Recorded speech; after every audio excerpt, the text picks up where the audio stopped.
ವೀಕ್ಷಕರೇ, ಇಂದಿನ ರಾಜಕಾರಣದಲ್ಲಿ ಒಂದು ರಾಜಕೀಯ, ಸಾಮಾಜಿಕ ಜೊತೆಗೆ ಸಹಕಾರಿ ರಂಗಗಳಲ್ಲಿ ಸಾಕಷ್ಟು ಸಾಧನೆಗಳನ್ನು ಮಾಡಿರುವಂತಹ ಮತ್ತು ಮಾಡುತ್ತಿರುವಂತಹ ಸಾಧಕರನ್ನು ಗುರುತಿಸಿ ತಮ್ಮ ಮುಂದೆ ತರುವುದೇ ನಮ್ಮ ನ್ಯಾಷನಲ್ ಪೊಲಿಟಿಷಿಯನ್ಸ್ ಇನ್ ಇಂಡಿಯಾ.com ಸೋಷಿಯಲ್ ಮೀಡಿಯಾದ ಮೂಲ ಉದ್ದೇಶ.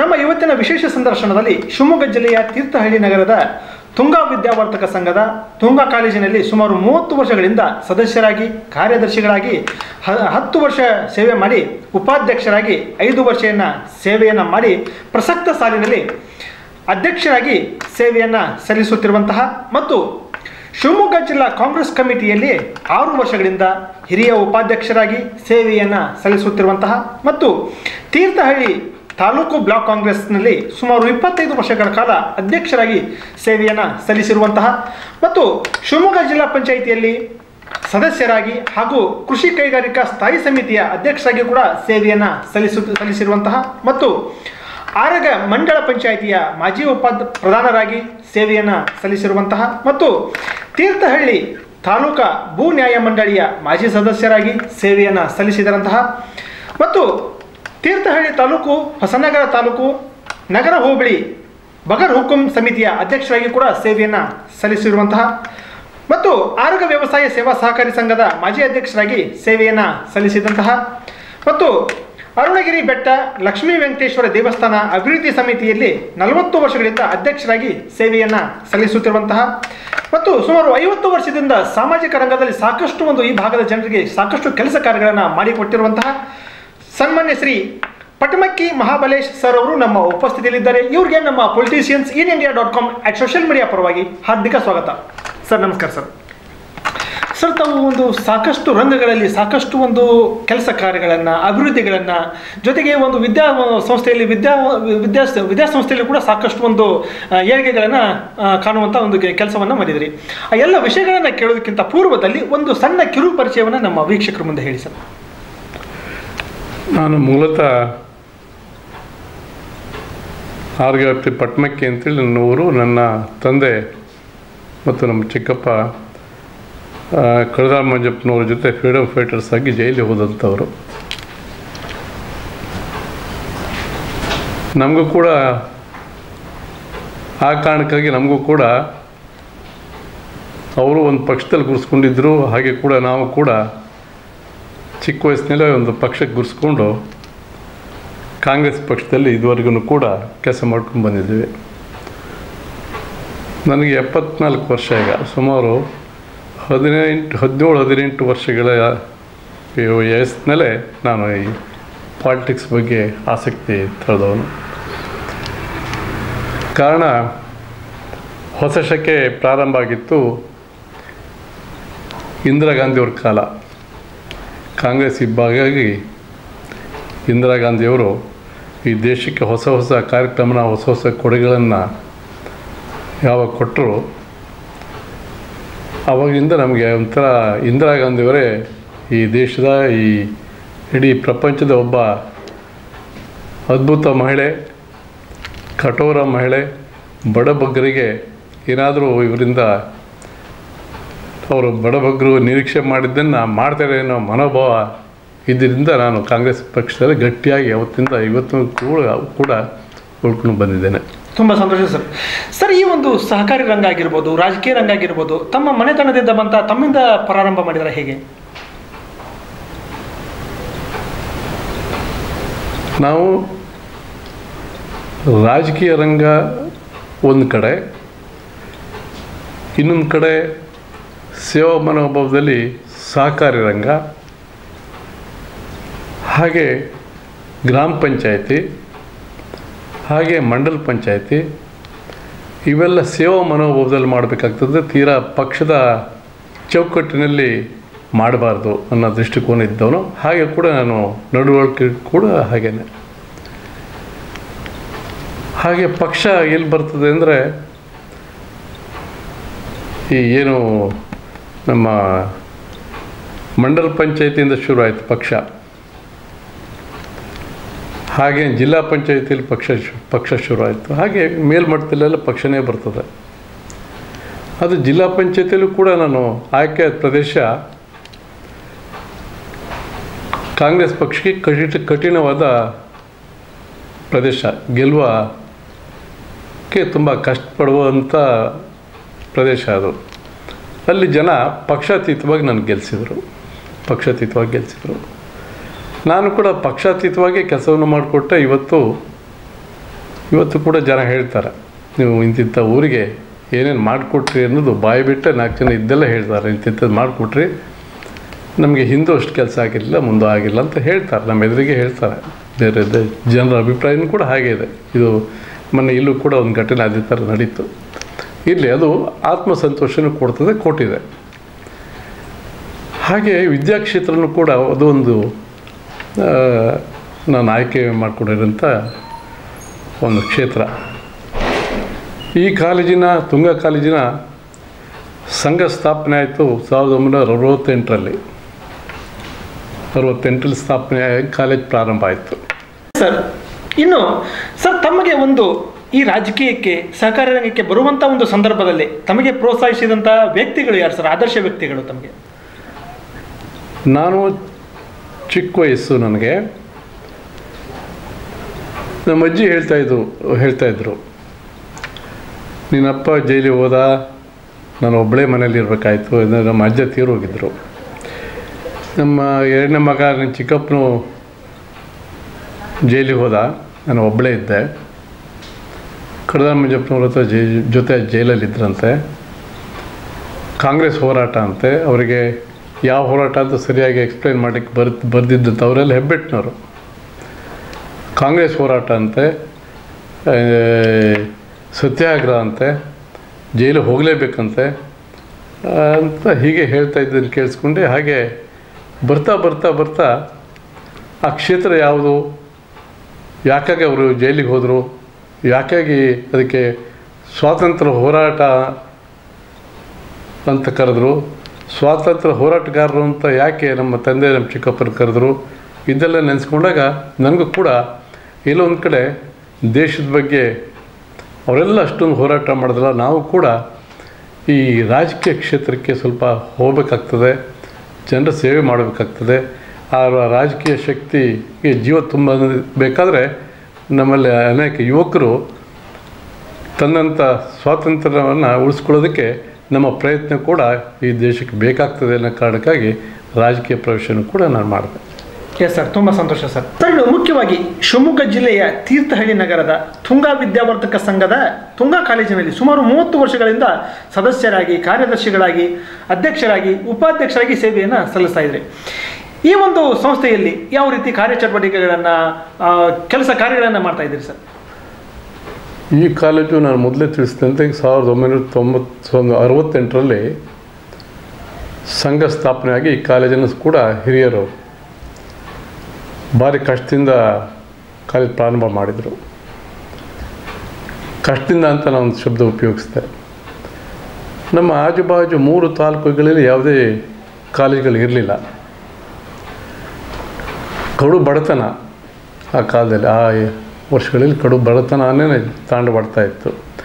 ಯಾರಿಗೂ ಕೂಡ ಹೊರಗಡೆ ಹೋಗಿ ವಿದ್ಯಾಭ್ಯಾಸ ಮಾಡೋಂಥ ಶಕ್ತಿ ಇರಲಿಲ್ಲ. ಆ ಕಾಲದಲ್ಲಿ ಈ ಮಾಯನೇರು ಈ ಕಾಲೇಜನ್ನು ಸ್ಥಾಪನೆ ಮಾಡಿದ್ರು. ಈ ಕಾಲೇಜು ಸುಮಾರು 3-4 ವರ್ಷ ಒಂದು ಹಳೆ ತಾಲೂಕು ಆಫೀಸಿನ ಹಳೆ ಭಾಗದಲ್ಲಿ ನಡೀತಾ ಇತ್ತು. ನಾವೆಲ್ಲ ಅಲ್ಲೇ ಎಜುಕೇಷನ್ ಪಡ್ಕೊಂಡ್ವಿ, BSc ನಾವಲ್ಲೇ ಮಾಡಿದ್ದು. ಕಷ್ಟಪಟ್ಟು ಕಾಲೇಜುಗಳನ್ನು ನಡೆಸಿದ್ರು. ಆಮೇಲೆ ಸರ್ಕಾರ ಲೀಸಲ್ಲಿ ಸುಮಾರು 40 ಎಕರೆ ಜಾಗವನ್ನು ಈ ಪ್ರದೇಶದಲ್ಲಿ ಕಾಲೇಜು ಕಟ್ಟಡ ಕಟ್ಟಲಿಕ್ಕೆ ಅವಕಾಶ ಮಾಡಿಕೊಡ್ತು. ಲೀಸು 50 ವರ್ಷದ ಲೀಸ್ ಮೇಲೆ ಕಾಲೇಜನ್ನು ಇಲ್ಲಿ ಕಟ್ಟಡ ಕಟ್ಟಿ ಆಮೇಲೆ ಲೀಸು ಮುಗಿದ ಮೇಲೆ ಅದು ವಾಪಸ್ ಸರ್ಕಾರಕ್ಕೆ ಹೋಗೋಂಥದ್ದು. ನನಗೆ ತುಂಬ ನೆನಪಿದೆ, ತುಂಬ ಕಷ್ಟಪಟ್ಟರು. ಲೀಸಲ್ಲೇ ಕಾಲೇಜ್ ಕಟ್ಟಡನ ಕಟ್ಟಿದರು. ಈ ಕಟ್ಟಡಕ್ಕೆ ನಾನು ಹಳೆ ಕಾಲೇಜ್ ಕಟ್ಟಡದಲ್ಲಿದ್ದಾಗ ಒಂದು ಎಜುಕೇಷನ್ BSc ಮುಗಿದಿತ್ತು. ಈ ಕಾಲೇಜ್ ಸ್ಥಾಪನೆ ಆಗಬೇಕಾದ್ರೆ ನಾನು ಕೂಡ ಈ ಕಟ್ಟಡಕ್ಕೆ ದೇಣಿಗೆ ಸಂಗ್ರಹಕ್ಕೆ ಪಾಲ್ಗೊಂಡಿದ್ದೆ. ಈ ಕಾಲೇಜಿನ ಬಗ್ಗೆ ಹುಚ್ಚು, ನಾನು ಓದಿದ ಕಾಲೇಜು, ನನ್ನ ಮುಂತಂದಂಥ ಕಾಲೇಜು, ಮುಂತಂದಂಥ ಲೆಕ್ಚರ್ಸ್ ಇರೋಂಥ ಈ ಕಾಲೇಜು, ಇದಕ್ಕೂ ನಮ್ಮದು ಒಂದು ಕೊಡುಗೆ ಇರಬೇಕು, ಏನೋ ಒಂದು ಸಹಕಾರ ಬೇಕು ಅನ್ನೋ ದೃಷ್ಟಿಯಲ್ಲಿ ಈ ಕಾಲೇಜ್ ಕಟ್ಟಡಕ್ಕೆ ನಿಧಿ ಸಂಗ್ರಹಕ್ಕೂ ಹೋಗಿದ್ದೆ. ಆಮೇಲೆ ಬಂದಂಥ ಅನೇಕ ಕಟ್ಟಡಗಳಿಗೆ ನಿಧಿ ಸಂಗ್ರಹಕ್ಕೆ ಕೂಡ ಹೋದೆ. ಬೇರೆ ಬೇರೆ ಕಾರ್ಯಕ್ರಮಗಳು ಕೂಡ ನಾನು ಸಕ್ರಿಯವಾಗಿ ಹಳ್ಳಿಯ ಒಬ್ಬ ರೈತನಾಗಿ ಇದ್ದಾಗಲೂ ಕೂಡ ಇಲ್ಲಿ ಬಂದು ಕಾಲೇಜಿನ ಎಲ್ಲ ಆಗುವಳಿಗೆ ಭಾಗವಹಿಸ್ತಿದ್ದೆ. ಇದನ್ನು ಮನಗಂಡು ಅಂತ ಕಾಣಿಸ್ತದೆ ನನಗೆ. ಹಿಂದೆ ಒಬ್ಬರು ಅಧ್ಯಕ್ಷರು ದಯಾನಂದ್ ಅಂತ ಅವಾಗಿನ ಅಧ್ಯಕ್ಷರು ಅವರು ನನ್ನನ್ನು ಒಬ್ಬರು ಸದಸ್ಯನಾಗಿ ಇದಕ್ಕೆ ಆಯ್ಕೆ ಮಾಡಿಕೊಂಡ್ರು. ನನ್ನ ಜೊತೆ ಇನ್ನೂ ಕೆಲವರು ಮಾಡಿಕೊಂಡ್ರು, ಅದ್ರಲ್ಲಿ ನಾನು ಒಬ್ಬ ಸದಸ್ಯನಾಗಿ ಕೆಲವು ವರ್ಷ ಇದ್ದಾಗ. ಹಾಗೆ ನನಗೆ ಅನೇಕ ಜನ ಹಿರಿಯರು ಬೇರೆ ಬೇರೆ ಕಾರಣಕ್ಕಾಗಿ ರಿಟೈರ್ಡ್ ಆದಾಗ ಇಲ್ಲಿ ಹೊಸ ಪೀಳಿಗೆ ಬರಬೇಕು, ಇಲ್ಲಿ ಕಾಲೇಜಿನಲ್ಲಿ ಓದಂಥವರೇ ಒಂದು ಆಡಳಿತ ನಡೆಸಲಿಕ್ಕೂ ಬರಬೇಕು ಅನ್ನೋ ಒಂದು ಮಾತುಗಳಿತ್ತು ಅವತ್ತು. ಹಾಗೆ ನನ್ನನ್ನು ಕಾರ್ಯದರ್ಶಿಯಾಗಿ ಈ ಕಾಲೇಜಿನ ಹಿಂದಿನ ಆಡಳಿತ ಮಂಡಳಿ ಚುನಾವಣೆ ಮೂಲಕ ಮಾಡ್ತು. ಹಾಗೆ ಕೂಡ ಅಧ್ಯಕ್ಷರಾಗಿ ಕೌಲನಿ ಧರ್ಮಣ್ಣ ಅಂತ, is very intelligent and Tyagamayi, ತುಂಬ ಚೆನ್ನಾಗಿ ನಡ್ಸ್ಕೊಂಡು ಬಂದರು ಅಧ್ಯಕ್ಷರಾಗಿ ಕೌಲಾನಿ ಧರ್ಮಣ್ಣ ಅಂತ. ನೀವು ಈಗ ತಾನೇ ಹೋದ್ರು, ಇಲ್ಲಿ ಬಿದ್ದಿರಿ ಇಷ್ಟೊತ್ತು. ಸುಮಾರು ವರ್ಷಗಳ ಕಾಲ ಅವರ ಅಧ್ಯಕ್ಷರಾಗಿ ನಾನು ಕಾರ್ಯದರ್ಶಿಯಾಗಿ ಕೆಲಸ ಮಾಡಿದೆ. ಕಾಲೇಜಿನ ಹಿಂದೆ ಈ ಕಾಲೇಜು ಸ್ಥಾಪನೆ ಆದಾಗಲಿಂದನೂ ಕೂಡ ಬಹುಶಃ ನಮ್ಮ ಇಡೀ ರಾಜ್ಯದಲ್ಲಿ ಒಂದು ಪ್ರತಿಷ್ಠಿತ ಕಾಲೇಜಾಗಿ ಹೊರಹೊಮ್ಮಿತು. ಹೇಗೆ ಅಂದರೆ ರಾಷ್ಟ್ರ ಮಟ್ಟದಲ್ಲಿ ಗುರುತಿಸುವಂಥ ರಿಸಲ್ಟು BA BSc BComನಲ್ಲಿ, ರಾಷ್ಟ್ರ ಮಟ್ಟದಲ್ಲಿ ಕ್ರೀಡಾ ಚಟುವಟಿಕೆ, ರಾಜ್ಯ ಮಟ್ಟದಲ್ಲಿ ಅನೇಕ ಗೇಮ್ಸ್ನಲ್ಲಿ ಪದಕಗಳು, ಹಾಗೆ ಅವತ್ತಿಂದ ಇವತ್ತಿನವರೆಗೂ ಕೂಡ ಇದು ಮುಂದುವರ್ಕೊಂಡೇ ಬಂದಿದೆ. ಆದರೆ ಯಾವಾಗ ಸ್ವಲ್ಪ ಗೌರ್ಮೆಂಟ್ ಕಾಲೇಜ್ ಇನ್ನೊಂದು ಕಾಲೇಜ್ ಆಯಿತು, ಸ್ವಲ್ಪ ಇಲ್ಲಿ ನಮ್ಮ ಸ್ಟ್ರೆಂತ್ ಸ್ವಲ್ಪ ಕಮ್ಮಿ ಆಯಿತು. ಆದ್ರೂ ಕೂಡ ನಮ್ಮ ರಿಸಲ್ಟಿಗೆ ನೋಡ್ತಾ ಬರಲಿಲ್ಲ. ಸ್ನಾತಕೋತ್ತರ ಪದವಿಯನ್ನು ಪ್ರಾರಂಭ ಮಾಡಿದ್ವಿ MComನ್ನು, ಈ ಸುಮಾರು 14 ವರ್ಷ. ಕಳೆದ ವರ್ಷ ಎಲ್ಲ ಅದು ಹಿಂದಿನ ವರ್ಷ 5 ರ್ಯಾಂಕು, ಯಾವಾಗಲೂ ರ್ಯಾಂಕ್ ಬರ್ತದೆ. ಕಳೆದ ಸರಿ 5 ರ್ಯಾಂಕ್ ಬಂತು. ಈ ವರ್ಷವೂ 5 ರ್ಯಾಂಕ್ ಬರ್ಬೋದು ಅಂತ ನಮ್ಮ ಅನಿಸಿಕೆ. 30 ಜನ ಸ್ಟ್ರೆಂತ್ ಇದ್ದಂಥ MComನಲ್ಲಿ 5 ರ್ಯಾಂಕ್ ತಗೊಳ್ತೀವಿ. ಮೊದಲನೇ ರ್ಯಾಂಕು ನಮಗೆ ಬರ್ಬೋದು ಅಂತ ನಮ್ಮ ಆಸೆ ಇದೆ, ಆಕಾಂಕ್ಷೆ ಇದೆ, ಬರ್ತದೆ ಅಂತ ನಂಬಿಕೆನೂ ಕೂಡ ಇದೆ. ಎಸ್ ಸರ್, ತುಂಬ ಹಾಗೆಯೇ ಈ ಕಾಲೇಜಿಗೆ ಈಗ ಸಿದ್ದರಾಮಯ್ಯ ಸರ್ಕಾರ ಕಳೆದ 4-5 ವರ್ಷಗಳಲ್ಲಿ ನಾವು ಏನು ಲೀಸ್ ಅಂತಿತ್ತು, ಲೀಸು ಮುಗಿಯುವ ಕಾಲಕ್ಕೆ ನಾವು ಇದನ್ನು ಏನಾದರೂ ಮಾಡಿ ಪರ್ಮನೆಂಟ್ ಕಾಲೇಜನ್ನು ಗ್ರ್ಯಾಂಟ್, ಇಷ್ಟು ಜಾಗ ಗ್ರ್ಯಾಂಟ್ ಮಾಡಿಸ್ಕೋಬೇಕು ಅಂತೇಳಿ ಹೋರಾಟ ಮಾಡಿದಾಗ ನಮ್ಮ ಮಾಜಿ ಮಂತ್ರಿಗಳಾದ ಕಿಮ್ಮನೆ ರತ್ನಾಕರ್ ಅವರು, ಹಾಗೆ ಆರ್ಗ ಜ್ಞಾನೇಂದ್ರ ಅವರು ಇದಾಗಿರಲಿಲ್ಲ, ಇವರು ಮಿನಿಸ್ಟರ್ ಆಗಿದ್ದರು. ಮುಖ್ಯವಾಗಿ ಕಾಗೋಡು ತಿಮ್ಮಪ್ಪನವರು ಮುಖ್ಯಮಂತ್ರಿಯವ್ರನ್ನ ಕೂರಿಸ್ಕೊಂಡು ಮಾತಾಡಿ 24 ಎಕರೆನ ಆ ವರ್ಷದಲ್ಲಿ ಮಂಜೂರು ಮಾಡಿಸ್ಕೊಟ್ರು ಎಜುಕೇಷನ್ ಪರ್ಪಸ್ ಅಂಥೇಳಿ. ಇದೊಂದು ದಾಖಲೆ. ಆ ವರ್ಷದಲ್ಲಿ ಯಾರಿಗೂ ಕೂಡ ಇಷ್ಟು ಜಮೀನನ್ನು ಒಂದು ಇನ್ಸ್ಟಿಟ್ಯೂಷನ್ನಿಗೆ ಸಂಪುಟದಲ್ಲಿ ತೀರ್ಮಾನ ಮಾಡಿ ಕೊಟ್ಟದಂಥ ಉದಾಹರಣೆ ಇಲ್ಲ. ಹಾಗಾಗಿ ಈ ಕಾಲೇಜಿನ ಮುಂದಿನ ಕೋರ್ಸ್ ಬಗ್ಗೆ ಸ್ವಲ್ಪ ಹೇಳಿಬಿಡ್ತೇನೆ.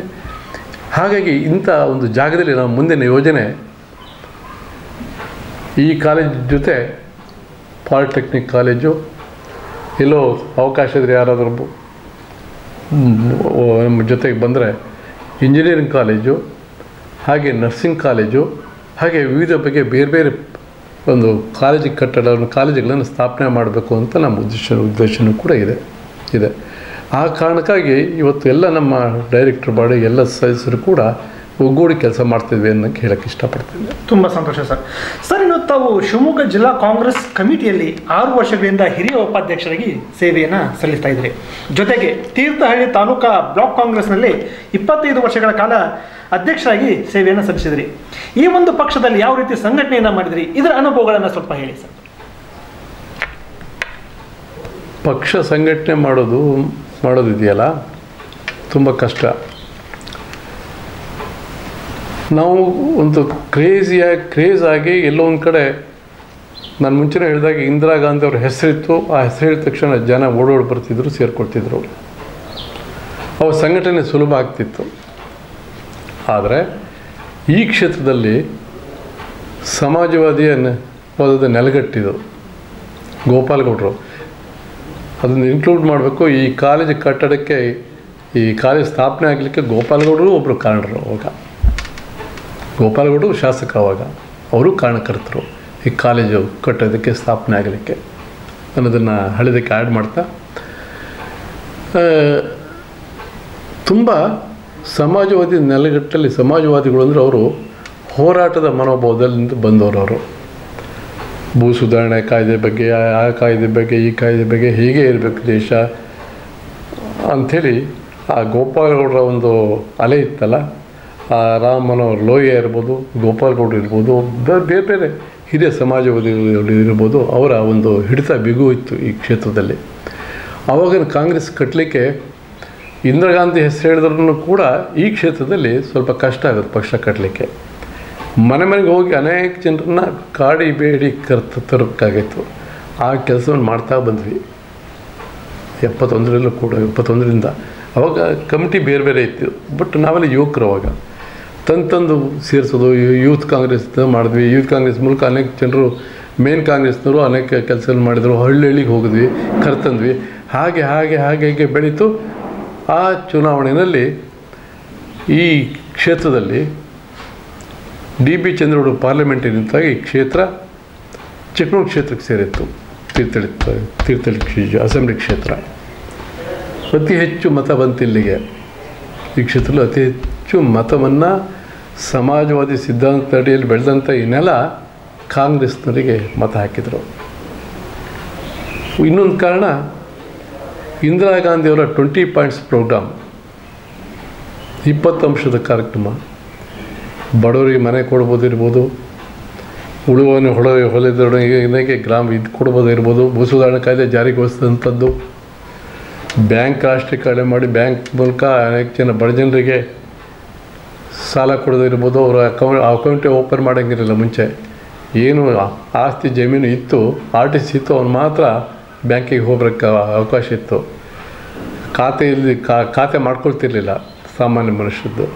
ಯಾವಾಗ ಬ್ಯಾಂಕ್ ರಾಷ್ಟ್ರೀಕರಣ ಆಯಿತು, ಇಂದಿರಾ ಗಾಂಧಿ ಅವರು ಮಾಡಿದ್ರು, ಆ ಬ್ಯಾಂಕ್ ರಾಷ್ಟ್ರೀಕರಣದ ಮೂಲಕ ಸಮಾಜದ ಕಟ್ಟಕಡೆಯ ವ್ಯಕ್ತಿಯು ಕೂಡ ಬ್ಯಾಂಕ್ನಲ್ಲಿ ಅಕೌಂಟ್ ಓಪನ್ ಮಾಡೋಂಥ ತೆರೆಯುವಂಥ ಕೆಲಸ ಆಯಿತು. ಆ ಮೂಲಕ ಸಾಲ ಸೌಲಭ್ಯ ಪಡೆಯುವಂಥ ಅವಕಾಶ ಆಯಿತು. ಹೀಗೆ ಆಗ್ತಾ ಆಗ್ತಾ ಕಾಂಗ್ರೆಸ್ಸಲ್ಲಿ ಬೆಳೀತಾ ಬಂತು. ಸುಮಾರು 4 ಸರಿ ನಮ್ಮ ಕಾಂಗ್ರೆಸ್ ಪಕ್ಷದ ಅಭ್ಯರ್ಥಿನೇ ಇಲ್ಲಿ ಗೆದ್ದರು. ಒಂದು ಬೇರೆ ಬೇರೆ BJPನೂ ಒಂದು ಸರಿ, ಕೆಲವು ಸರಿ ಗೆದ್ದಿದೆ. 5 ಸರಿ BJPನೂ ಬಂದಿದೆ ನಾವು ತಿಳಿದಾಗೆ. ಆ ಮೂಲಕ ಇವತ್ತು ಈ ತಾಲೂಕಲ್ಲಿ ಇರ್ಬೋದು, ಸಾಗರ ಇರ್ಬೋದು, ಹೊಸನಗರ ಇರ್ಬೋದು, ಶಿವಮೊಗ್ಗ ಇರ್ಬೋದು, ಸಾಕಷ್ಟು ಸಂಖ್ಯೆಯಲ್ಲಿ ಕಾಂಗ್ರೆಸ್ ಕಾರ್ಯಕರ್ತರಿದ್ದಾರೆ. ಸಾಕಷ್ಟು ಜಿಲ್ಲಾ ಪಂಚಾಯಿತಿ ಮತ್ತು ಗ್ರಾಮ ಪಂಚಾಯಿತಿ ಬೇರೆ ಬೇರೆ ರಂಗದಲ್ಲಿ ಕಾಂಗ್ರೆಸ್ಸೇ ಆಡಳಿತದಲ್ಲಿ ಇದ್ದರೂ ಕೂಡ ನಾವು ಕಂಡಿದ್ದೇವೆ. ಹಾಗಾಗಿ ಕಷ್ಟ ಅಂತ ಸುಮ್ಮನೆ ಕೂತ್ರೆ ಇವೆಲ್ಲ ಆಗ್ತಿರ್ಲಿಲ್ಲ. ಎಲ್ಲೊಂದು ಕಡೆ ಮನುಷ್ಯ ಪ್ರಯತ್ನ. ಕಾಂಗ್ರೆಸ್ನ ಸಿದ್ಧಾಂತನ ಒಪ್ಪಿ ಬಂದ ಮೇಲೆ, ಸದಸ್ಯನಾದ ಮೇಲೆ ಪಾರ್ಟಿ ಕಟ್ಟಬೇಕು. ಪಾರ್ಟಿ ಕಟ್ಟದೆ ಸುಮ್ಮನೆ ಕೈ ಕಟ್ಕೊಂಡು ಕೂತ್ರೆ ಅದು ಲಾಸ್. ಅದು ಪಕ್ಷಕ್ಕೆ ಲಾಸು. ಸುಮ್ಮನೆ ಕೂತ್ರೆ ಕೆಲಸ ಮಾಡಬೇಕು, ಪಕ್ಷನ ಕಟ್ಟಬೇಕು. ಆ ಮೂಲಕ ನಾವು ಜನರ ಮನಸ್ಸನ್ನು ನಮ್ಮ ಕಡೆ ಗೆಲ್ಲಿಸಿ ಕೆಲಸ ಮಾಡಬೇಕು. ಹಾಗೇ ಪಕ್ಷಾತೀತವಾಗಿ, ಜಾತ್ಯತೀತವಾಗಿ ಆ ಬಡ ಜನರಿಗೆ ಏನು ನಮ್ಮನ್ನು ಆಯ್ಕೆ ಮಾಡಿ ಕಳಿಸಿದ್ದಾರೆ, ಯಾರು ನಮ್ಮ ಪಕ್ಷದಲ್ಲಿದ್ದಾರೆ, ಅವ್ರ ಮೂಲಕ ಮನೆ ಮನೆಗೆ ಒಳ್ಳೆಯ ಸಂದೇಶನ ಕೊಡಬೇಕಾಗ್ತದೆ. ಆ ಸಾಮಾನ್ಯ ಜನರ ಮನಸ್ಸು ತಿಳಿದು ಆ ಕ್ಷೇತ್ರದ ಜನರಿಗೆ ಕೆಲಸವನ್ನು ಕೂಡ ಮಾಡಬೇಕಾಗ್ತದೆ. ಅದು ಎಲ್ಲವನ್ನು ಕೂಡ ಕಾಂಗ್ರೆಸ್ ಪಕ್ಷ ಈ ಕ್ಷೇತ್ರದಲ್ಲಿ ತುಂಬ ಚಾಲನೆ ಮಾಡಿಕೊಂಡೇ ಬಂದಿದೆ. ಎಸ್ ಸರ್, ತುಂಬ ಸಂತೋಷ ಸರ್. ಸರ್, ನಾವು ಮುಖ್ಯವಾಗಿ ಶಿವಮೊಗ್ಗ ಜಿಲ್ಲಾ ಪಂಚಾಯಿತಿಯಲ್ಲಿ ಸದಸ್ಯರಾಗಿ ಹಾಗೂ ಕೃಷಿ ಕೈಗಾರಿಕಾ ಸ್ಥಾಯಿ ಸಮಿತಿಯ ಅಧ್ಯಕ್ಷರಾಗಿ ಸೇವೆಯನ್ನು ಸಲ್ಲಿಸಿದ್ರಿ. ಜೊತೆಗೆ ಅರಗ ಮಂಡಳ ಪಂಚಾಯಿತಿಯಲ್ಲೂ ಕೂಡ ಮಾಜಿ ಪ್ರಧಾನರಾಗಿ ಸೇವೆಯನ್ನು ಸಲ್ಲಿಸಿದ್ರಿ. ಯಾವ ರೀತಿ ಕೆಲಸ ಕಾರ್ಯಗಳನ್ನು ಈ ಒಂದು ಭಾಗದಲ್ಲಿ ಮಾಡಿದಿರಿ ಸರ್?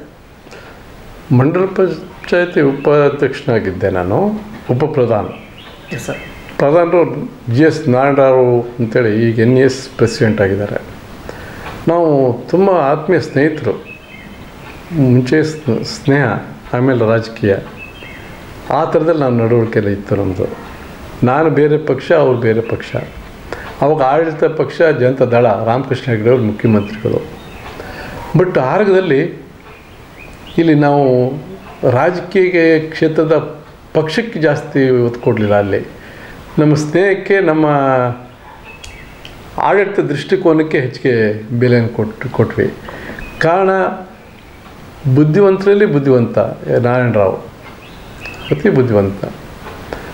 ಅವರನ್ನು ಪ್ರಧಾನ ಮಾಡಿದ್ರೆ ಈ ಕ್ಷೇತ್ರಕ್ಕೆ, ಈ ಮಂಡಲ ಪಂಚಾಯತಿ ವ್ಯಾಪ್ತಿಗೆ ಹೆಚ್ಚಿಗೆ ಅನುಕೂಲ ಆಗ್ಬೋದು ಅಂತೇಳಿ ನನ್ನ ತಲೆಯಲ್ಲಿ. ಹಾಗೆ ನಾನು ಅವರಿಗೆ ಬೆಂಬಲ ಸೂಚಿಸಿದೆ.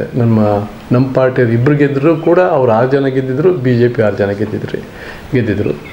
ಬಟ್ ನಮ್ಮ 2 ಡಿಸೈಡಿಂಗ್ ಫ್ಯಾಕ್ಟ್ರು ನಮ್ಮಿಬ್ಬರದೇ, ನಮ್ಮ ಪಾರ್ಟಿಯವ್ರದ್ದು. ನಾವಿಬ್ಬರು ಅವರಿಗೆ ಬೆಂಬಲ ಸೂಚಿಸಿದ್ವಿ. ನಮ್ಮ ಮುಖಂಡರನ್ನು ಕೂಡ ನಾವು ಮಾತನ್ನು ಕೂಡ ಒಪ್ಪಲಿಲ್ಲ. ಅದು ಒಂದು ಐತಿಹಾಸಿಕ ಘಟನೆ ಅದು ಈ ಕ್ಷೇತ್ರದಲ್ಲಿ. ಶಾಸಕರು ಮಾತು ಕೇಳಲಿಲ್ಲ, ನಮ್ಮ ಪಕ್ಷದ ಅಧ್ಯಕ್ಷರನ್ನು ಕೇಳಲಿಲ್ಲ, ಅವಾಗಿನ ಕಾಲದ ಅಧ್ಯಕ್ಷರನ್ನು ಕೇಳಲಿಲ್ಲ. ನಮ್ಮ ಸ್ನೇಹ ಮುಖ್ಯ ಆಯಿತು. ಬಟ್ ನಾವಿಬ್ಬರು ಒಟ್ಟಾದರೆ ಈ ಕ್ಷೇತ್ರದಲ್ಲಿ ಒಳ್ಳೆ ಕೆಲಸವನ್ನು ಅಚ್ಚುಕಟ್ಟಾಗಿ ಮಾಡ್ಬೋದು ಅಂತ ನಮ್ಮ ಅನಿಸಿಕೆಯಿಂದ ಆ ರೀತಿ ಒಂದು ಆ ಭಾಗದಲ್ಲಿ ಒಂದು ಅಭಿವೃದ್ಧಿ ಕೆಲಸ ಕಾರ್ಯಗಳನ್ನು ಮಾಡಲಿಕ್ಕೆ. ಹಾಗೆಯೇ ಅದು ಏನಾಯ್ತು, ಅದರ ಪರಿಣಾಮ ಏನಾಯ್ತು ಅಂದರೆ, ಇಡೀ ಮಂಡಲ ಪಂಚಾಯತಿ ವ್ಯಾಪ್ತಿಯಲ್ಲಿ ಒಳ್ಳೊಳ್ಳೆ ಕೆಲಸವನ್ನು ಮಾಡಿದ್ವಿ. ಒಳ್ಳೊಳ್ಳೆ ಕಾಮಗಾರಿಗಳನ್ನು, ತುಂಬ ಕೆಲಸವನ್ನು ಮಾಡಿದ್ವಿ. ಆ ಕಾರಣಕ್ಕಾಗಿ ಇಡೀ ರಾಜ್ಯದಲ್ಲಿ 3 ವರ್ಷ ನಮಗೆ ಉತ್ತಮ ಮಂಡಲ ಪಂಚಾಯತಿ ಅಂತ ಬಿರುದು ಕೂಡ ಸಿಕ್ತು, ಪ್ರೈಸು ಕೂಡ ಸಿಕ್ತು. ಕಾರಣ ಪಕ್ಷಾತೀತವಾಗಿ, ಸ್ನೇಹಿತರಾಗಿ, ಒಳ್ಳೆಯ ಉದ್ದೇಶ ಇಟ್ಕೊಂಡು ಈ ಮಂಡಲ ಪಂಚಾಯತಿಯಲ್ಲಿ ಉತ್ತಮ ಮಂಡಲ ಪಂಚಾಯತಿ ಮಾಡಲೇಬೇಕು ಅನ್ನೋ ಒಂದು ಗುರಿನ ಇಟ್ಕೊಂಡು ಮಾಡಿದ್ರಿಂದ ಆ ಕೆಲಸ ಫಲಪ್ರದ ಆಯಿತು. ಹಾಗಾಗಿ 3 ವರ್ಷ ಕೂಡ ಆ ಹೆಗ್ಗಳಿಕೆ ಗಳಿಸುವಂಥ ಅವಕಾಶ ನಮಗೆ ಸಿಕ್ತು. ಇನ್ನು ಜಿಲ್ಲಾ ಪಂಚಾಯತಿ ತುಂಬ ಆವಾಗಿನ ಪರಿಸ್ಥಿತಿ, ಆರ್ಗ ಕ್ಷೇತ್ರಕ್ಕೆ ಜನರಲ್ ಬಂತು. ಆರ್ಗ ಕ್ಷೇತ್ರ ಅಂದರೆ ಕೊಡಂದೂರು ಈ ಭಾಗ ಎಲ್ಲ ಬರ್ತದೆ. ಅಲ್ಲಿ ಕಾಂಗ್ರೆಸ್ ನಮ್ಮ ಪಕ್ಷ ಗೆಲ್ಲಿಸಲಿಕ್ಕೆ ಭಾರಿ ಕಷ್ಟ. ಅಲ್ಲಿ ಆ ಕಾಲಘಟ್ಟದಲ್ಲಿ ಯಾರೇ ನಿಂತರೂ ಕೂಡ ಗೆಲ್ಲೋದಷ್ಟು ಸುಲಭ ಆಗಿರಲಿಲ್ಲ. ಯಾಕಂದರೆ ಎಲ್ಲ ಅಸೆಂಬ್ಲಿ ಹಿಂದೂ ಕೂಡ ಎಲೆಕ್ಷನ್ಲು ಕೂಡ ಅಲ್ಲಿ ಅತಿ ಕಡಿಮೆ ಕಾಂಗ್ರೆಸ್ಸಿಗೆ. ಒಂದೊಂದು ಬೂತಲ್ಲಿ 7-8 ಓಟು ಗಳಿಸಿದ್ದು ನಾವು ಕಂಡಿದ್ದೀವಿ. ಒಂದೊಂದು ಬೂತಲ್ಲಿ 7-8 ಓಟು, 5 ಓಟು ಇದನ್ನೆಲ್ಲ ಪಡೆದಿದ್ದು. ಯಾಕೆ ನಾವು ಕಾರ್ಯಕರ್ತ ತಿರುಗಿದ ಜಾಗದಲ್ಲೆಲ್ಲ ಗೊತ್ತು ಎಷ್ಟು ಬಂದಿದೆ ಅಂಥೇಳಿ. ಜಿಲ್ಲಾ ಪಂಚಾಯತಿಯಲ್ಲಿ ಕೂಡ ಹಾಗೇ ಇತ್ತು ಪರಿಸ್ಥಿತಿ. ನಿಲ್ಲಬೇಕು ಅಂತ ನೇರವಾಗಿ ಬಂಗಾರಪ್ಪನವ್ರು ಆಫರ್ ಕೊಟ್ಟರು ನನಗೆ. ಆಕಸ್ಮಿಕ ಪೇಟೆಲ್ ಹೋದಾಗ ಬಂಗಾರಪ್ಪನವ್ರು 4 ಬರ್ತಿದೆ ಅಂತ ಒಂದು STD ಬೂತಲ್ಲಿ ಒಬ್ಬರು ಲಕ್ಷ್ಮಣ ಅಂತ ಕರ್ಕೊಂಡೋಗ್ಬಿಟ್ರು. ಬಂಗಾರಪ್ಪನ ಫೋನ್ ಅಂತ ಕೊಟ್ಟೇ ಬಿಟ್ಟರು STD ಬೂತಲ್ಲಿ ಕಿವಿಗೆ. ಅವರು ಅಥೆಂಟಿಕೇಟ್ ಅವಾಗ ಇದ್ದವರು MP ಆಗಿದ್ದರು. ನಿಲ್ಲಬೇಕು, ನಾನು ಆಗಲ್ಲ ಅಂತ. ಯಾಕಂದರೆ ಅಲ್ಲಿ ರಿಸಲ್ಟ್ ನನಗೆ ಗೊತ್ತಿತ್ತು, ಅಲ್ಲಿಂತ ನಾನು ಸೋಲ್ತೀನಿ ಅಂತೇಳಿ. ನಮ್ಮ ಕಾಂಗ್ರೆಸ್ ಪಕ್ಷದ MP ಆಗಿ ನಮ್ಮ ಬಂಗಾರಪ್ಪನವರಿದ್ದರು. ಅವರು ಫೋನ್ ಕಾಲ್ ಮಾಡಿ ನಿಲ್ಲಬೇಕು ಅಂತ ಒತ್ತಾಯ ಮಾಡಿದ್ರು. ಫಸ್ಟಿಗೆ ನನ್ನ ಮನಸ್ಸಿರಲಿಲ್ಲ. ಕೊನೆಗೆ ಬಂಗಾರಪ್ಪನವ್ರು ಹೇಳ್ತಾರೆ, ಒಬ್ಬ ಧೀಮಂತ ವ್ಯಕ್ತಿ, ರಾಜಕಾರಣದಲ್ಲಿ ಅವ್ರದ್ದಾದ ಜಾಬ್ ಮೂಡಿಸಿದಂಥವ್ರು, ಮುಖ್ಯಮಂತ್ರಿ ಆಗಿದ್ದವರು, ಅವ್ರ ಮಾತಿಗೆ ಅನಿವಾರ್ಯವಾಗಿ ಬೆಲೆ ಕೊಡಲೇಬೇಕಾಯಿತು. ನಿಂತದೇ ಆಯಿತು. 1100 ಚಿಲ್ಲರೆ ಓಟನ್ನ ನಾನು ಗೆದ್ದೆ. ಅದು ಐತಿಹಾಸಿಕ ಗೆಲುವಲ್ಲಿ. ಅಲ್ಲಿ ಕಾಂಗ್ರೆಸ್ ಪಕ್ಷ ಗೆಲುವಕ್ಕೆ ಯಾವುದರಲ್ಲೂ ಕಂಡಿರಲಿಲ್ಲ ಅಲ್ಲಿ. ಅದೇ ಫಸ್ಟ್. ಆಮೇಲೆ ಈ ಕೆಲವೆಲ್ಲ ಗ್ರಾಮ ಪಂಚಾಯತಿಗಳೇ ಇದ್ದಾವೆ, ಬೇರೆಲ್ಲ ಇವತ್ತು ಕೂಡ ಅದೇ ಪಕ್ಷ ಮುಂದೆ ಇದೆ. ಸುಮಾರು 5 ವರ್ಷ ಜಿಲ್ಲಾ ಪಂಚಾಯತ್ ಸದಸ್ಯನಾಗಿ ಇದ್ದೆ. ಅದರಲ್ಲಿ 1 ಸ್ಥಾಯಿ ಸಮಿತಿ ಅಧ್ಯಕ್ಷನಾಗಿದೆ, ಕೃಷಿ ಮತ್ತು ಕೈಗಾರಿಕೆ. ಇನ್ನೊಂದು ಹೆಲ್ತ್ ಬರುತ್ತೆ, ಸ್ಥಾಯಿ ಸಮಿತಿ ಬರ್ತದೆ, ಅದರಲ್ಲೂ ಸದಸ್ಯನಾಗಿದ್ದೆ 2ರಲ್ಲಿ. ಅಲ್ಲೂ ಕೂಡ ಉತ್ತಮ ಕಾರ್ಯ ಮಾಡಿ ಇವತ್ತು ನೀವು ಯಾವುದೇ ಭಾಗದಲ್ಲಿ ಹೋಗಿ ಕೇಳಿ, ಜಿಲ್ಲಾ ಪಂಚಾಯತಿನಲ್ಲಿ ಏನಾದರೂ ಆರ್ಗ ಕ್ಷೇತ್ರದಲ್ಲಿ ನಾವು ಮಾಡಿದಂಥ ಅನೇಕ ಕೆಲಸಗಳು, ಇದನ್ನು ನಾನು ಹೊಗಳ್ಕೊಳ್ತಾ ಇಲ್ಲ. ಯಾವುದೇ ಗ್ರಾಮ ಪಂಚಾಯತ್ ವ್ಯಾಪ್ತಿಯಲ್ಲಿ ಸ್ವಲ್ಪ ನಮ್ಮ ಏಜೆನ್ವ್ರಿಗೆ ಕೇಳಿದ್ರೆ ಹೇಳ್ತಾರೆ ಏನೇನು ಮಾಡಿದ್ರೆ. ಒಳ್ಳೆ ಕೆಲಸ ಮಾಡಿದ ತೃಪ್ತಿ ನನಗಿದೆ. ಆದರೆ ಹಳ್ಳಿ ಮೂಲೆಯನ್ನು ನೋಡಿ, ಇಲ್ಲಿ ಯಾವತ್ತೂ ಕೂಡ ಸ್ವಾತಂತ್ರ್ಯ ನಂತರದಲ್ಲಿ ಎಲ್ಲಿ ಗುರುತಿಸ್ಬೇಕಾಗಿತ್ತು ಅಲ್ಲಿ ಗುರುತಿಲ್ಲ, ಅದನ್ನು ಗುರುತಿಸಿ ಕೆಲಸ ಮಾಡಿದ್ದೇವೆ. ನೀರು ಕೊಡಲಿಗೆ ನೀರು, ಮನೆ ಕೊಡೋರಿಗೆ ಮನೆ, ಹಾಗೆ ಬೋರ್ ಕೊಡಲಿ, ಕೆರೆ ಕೊಡಲಿ, ಹಾಗೆ ಸಣ್ಣ ಮೋರಿ ಕಟ್ಟಲ್ಲಿ ಎಲ್ಲವೂ ಕೂಡ, ರಸ್ತೆ ಇರ್ಬೋದು, ಎಲ್ಲ ಅಭಿವೃದ್ಧಿನೂ ಕೂಡ ಮಾಡಿದಂಥ ಒಂದು ಸಾಧನೆ ಇದೆಯಲ್ಲ, ಹೆಗ್ಗಳಿಕೆ ಇದೆಯಲ್ಲ, ಅದು ಇವತ್ತಿಗೂ ಅಚ್ಚುಮೆಚ್ಚಾಗಿದೆ. ಹಚ್ಚಿ ನನಗೆ ತುಂಬ ಇಷ್ಟವಾದ ಈ ಏನು ಮಂಡಲ ಪಂಚಾಯಿತಿ ಮತ್ತು ಜಿಲ್ಲಾ ಪಂಚಾಯತ್ ಇದೆಯಲ್ಲ, ಅದು ಇಷ್ಟವಾದ ನನಗೆ ರಾಜಕೀಯದ ಒಂದು ಹಾದಿ ಅಷ್ಟೇ ಸಂತೋಷನೂ ಕೂಡ ಆಗಿದೆ. ಎಸ್ ಸರ್, ತುಂಬ ಸಂತೋಷ ಸರ್. ಸರ್, ತೀರ್ಥಹಳ್ಳಿ ತಾಲೂಕಾ ಭೂ ನ್ಯಾಯ ಮಂಡಳಿಯಲ್ಲಿ ಮಾಜಿ ಸದಸ್ಯರಾಗಿ, ಜೊತೆಗೆ ತೀರ್ಥಹಳ್ಳಿ ತಾಲೂಕಾ ಹೊಸನಗರ ತಾಲೂಕಾ ನಗರ ಹೋಬಳಿಯಲ್ಲಿ ಬಗರ್ ಹುಕುಂ ಸಮಿತಿಯ ಅಧ್ಯಕ್ಷರಾಗಿ ಸೇವೆಯನ್ನು ಸಲ್ಲಿಸಿದಂಥ ಸಂದರ್ಭದಲ್ಲಿ ಏನೇನು ಕೆಲಸ ಕಾರ್ಯಗಳು ಆಗಿದೆ ಸರ್? ಸರ್, ಭೂ ಸುಧಾರಣೆ ಸಮಿತಿಯಲ್ಲಿ ಸದಸ್ಯನಾಗಿದ್ದೆ ನಾನು. ಅವಾಗ ಅಸಿಸ್ಟೆಂಟ್ ಕಮಿಷನರ್ ಆಗಿ ಒಬ್ಬರು ಕೃಷ್ಣಮೂರ್ತಿ ಅಂತ ಅವರು ಅಧ್ಯಕ್ಷರಿಗೆ, ಹಾಗೆ ನಾವು 5 ಜನ ಇರ್ತಾರೆ ಸದಸ್ಯರು. ಅವಾಗ ಕಡದಾಳ್ ದಿವಾಕರ್ MLA ನನ್ನನ್ನು ಮಾಡಿದರು. ನಾನು ಅವಾಗ ಗದ್ದೆಯಲ್ಲಿ ನಟ್ಟಿ ಅವತ್ತು ಸ್ವತಃ AC ಅವರೇ ಬಂದರು ಅಲ್ಲಿಗೆ. ಇವತ್ತು ನಿಮ್ಮನ್ನು ಅಧ್ಯಕ್ಷನಾಗಿ ಮಾಡಿದ್ದಾರೆ, ಅಲ್ಲ ಮೆಂಬರಾಗಿ ಮಾಡಿದ್ದಾರೆ, ನೀವು ಇಂಥ ಮೀಟಿಂಗ್ ಬರಬೇಕು ಅಂತ ಅಲ್ಲಿ ನಮಗೆ ಇದು ಕೊಡ್ತಲ್ಲ ಆರ್ಡ್ರ್ ಕಾಪಿ, ಅದನ್ನು ಕೊಟ್ಟರು. ಅಲ್ಲಿಂದ ಸ್ನಾನ ಮಾಡಲಿಲ್ಲ, ಕೈಕಾಲು ತೊಳ್ಕೊಂಡು ಎಲ್ಲ ಕೆಸರೆಲ್ಲ ತಿಳ್ಕೊಂಡು ಕೊಡಂದೂರು ಸಿಟ್ಟಿಂಗ್ ಫಸ್ಟ್ ಸಿಟ್ಟಿಂಗ್ ಅಲ್ಲಿ ಕೂತೆ. ಆವಾಗ ಅನೇಕ ವಿಚಾರಗಳು, ಭೂ ಸುಧಾರಣೆ ಕಾಯ್ದೆ ಇದೆಯಲ್ಲ, ಅದೊಂದು ಆ ಕಾಯ್ದೆ ಭಾರಿ ಕ್ಲಿಷ್ಟ ಮತ್ತು ಅಷ್ಟು ಬಡ ಜನರಿಗೆ ಬೇಕಾದಂಥ ಸೌಲಭ್ಯನ ಕೊಡೋದು ಒಂದು ದೊಡ್ಡ ಕೋರ್ಟ್ ಅದು. ಆ ಕೋರ್ಟಲ್ಲಿ ಕೆಲಸ ಮಾಡಿದ್ರೆ ಯಾವ ರಾಜಕಾರಣದಲ್ಲೂ ಕೂಡ ಗೆಲ್ಬೋದು. ಅಂದರೆ ಕೆಟ್ಟ ರಾಜಕಾರಣ ಅಲ್ಲ, ಒಳ್ಳೆ ರಾಜಕಾರಣದಲ್ಲಿ ಅಷ್ಟು ಅನುಭವಗಳಲ್ಲಿ ಅಷ್ಟು ಅನುಭವ ಬರುತ್ತೆ. ನನಗೆ ಅನನುಭವ ಇಲ್ದಿದ್ರೂ ಕೂಡ ಹಳ್ಳಿಗಾಡಿನ ಸಮಸ್ಯೆಗಳು ಹೆಜ್ಜೆ ಗುರುತು ನನಗೆ ಗೊತ್ತಿತ್ತು. ಯಾಕಂದರೆ ಭಾರಿ ವರ್ಷಗಳಿಂದ ನಾನು ಹಳ್ಳಿಗಾಡಿನ ಸುತ್ತಿದ್ದು ಗೊತ್ತಿತ್ತು. ಅದನ್ನು ಯಶಸ್ವಿಯಾಗಿ ಗುರುತು ಮಾಡೋದು ಕಷ್ಟ ಇರುತ್ತಲ್ಲಿ. ಇವನೇ ಗೇಣಿದಾರ ಗುರುತು ಮಾಡೋದು ಕೆಲವು ಸರಿ ಕಷ್ಟ ಇರ್ತದೆ. ಒಂದು ಲೇಟಾಗುತ್ತೆ. ಒಂದು ಎಕ್ಸಾಂಪಲ್ ಹೇಳ್ತೀನಿ. ಒಬ್ಬ ಟೆನೆಂಟು ಅರ್ಜಿ ಕೊಟ್ಟಿದ್ದಾನೆ. ಒಬ್ಬರು ನಮ್ಮ ಹಿಂದಿನ ಕೋರ್ಟಲ್ಲಿ ಅವರು ಅಲ್ದು ಸೋತಿದ್ದು ನಾನು ಕಾಣ್ತಾ ಇದ್ದೆ. ಯಾಕೆ ಅಂತ ನನಗೆ ಗೊತ್ತಿರಲಿಲ್ಲ. ಆ ಕೋರ್ಟ್ ವಜಾ ಆಯಿತು, ನಮ್ಮ ಕೋರ್ಟ್ ಪ್ರಾರಂಭ ಆಯಿತು. ಪ್ರಾರಂಭದಲ್ಲಿ ಆ ಕೇಸನ್ನೇ ತೊಗೊಂಡೆ, ಯಾಕೆ ಹಾಗಾಗ್ತಿದೆ ಅಂಥೇಳಿ. ಅಲ್ಲಿ ನೋಡಿದಾಗ ಒಬ್ಬ ಅಡ್ವೊಕೇಟ್ ಆದವನು, ಈ ಎಕ್ಸಾಂಪಲ್ ಯಾಕೆ ಕೊಡ್ತೀನಿ ಅಂದರೆ ಸ್ವಲ್ಪ ಟೈಮ್ ಆಗ್ತದೆ, 1 ನಿಮಿಷ. ಒಬ್ಬ ಹೇಗೆ ನಾವು ಅಲ್ಲಿ ಮ್ಯಾನೇಜ್ ಮಾಡೋದಕ್ಕೆ ನಮ್ಮ ತಿಳುವಳಿಕೆ ಯಾಕೆ ಬೇಕು ಅಂದರೆ, ಅವತ್ತು ಏನು ಅರ್ಜಿ ಕೊಟ್ಟಿದ್ದ ಅವನು ತಪ್ಪರ್ಜಿ ಕೊಟ್ಟಿದ್ದ. ನಾನು ಇಂಥವ್ರಿಗೆ ಜಮೀನು ಇಷ್ಟು ವರ್ಷದ ಕಾಲ ಮಾಡಿದ್ದೀನಿ ಅಂಥೇಳಿ. ಕೊನೆಗೆ ಇಬ್ಬರಿಗೂ ಕ್ರಾಸ್ ಎಕ್ಸಾಮಿನ್ ಮಾಡ್ತಾ ಗದ್ದೆ ಯಾವುದು ಮಣ್ಣಿನ ಗದ್ದೆನೋ ಮಳೆ ಗದ್ದೆನೋ ಅಂತ ಕೇಳಿದೆ ನಾನು. ಕಂಪದ ಗದ್ದೆ ಅಂದ.